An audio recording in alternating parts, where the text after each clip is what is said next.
அதே கிருஷ்ணா மகோன்னதமான கோகுலம். அங்கே இருக்கக்கூடிய பூத்தனா வாசல், பூத்தனா துவாரம்.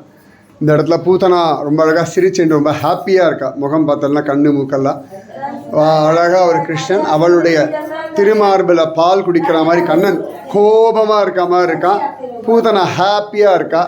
அழகாக அந்த பூத்தனா கையிலையும் ஜனங்கள் பைசாவை சுருக்கி வச்சுட்டா. ஸோ இது பூத்தனா துவாரம், பூத்தனா வாசல் அப்படின்னு பேர். கோகுலத்தில் நந்தகோபுர திருமாளிகை பக்கத்திலே தான் இருக்குது. பூத்தனாவுக்கு இங்கே தான் மோட்சம் கிடச்சது, அவள் வந்த இடம் அப்படின்னு சொல்லி காண கிடைக்கிறது. நீங்கள் கோகுலம் வரும்பொழுது கட்டாயம் இந்த பூத்தனா வாசலை பார்க்கணும்.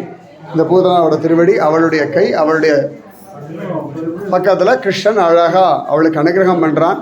இந்த பூத்தனா பூர்வ ஜென்மத்தில் மகாபலி சக்கரவர்த்தியினுடைய மகள் ரத்னமாலா வாமனமூர்த்தியை பார்த்து இந்த குழந்தைக்கு பால் கொடுக்கணும்னு நினச்சா. அதுக்குள்ளே பகவான் ஓங்கி உலகளந்தவனாக இருந்து அப்பாவை ஏமாற்றிட்டான்னு தெரிஞ்சவொடனே இவனை கொல்லணும் இல்லையா, பாலாக கொடுப்பா அப்படின்னு நினச்சா.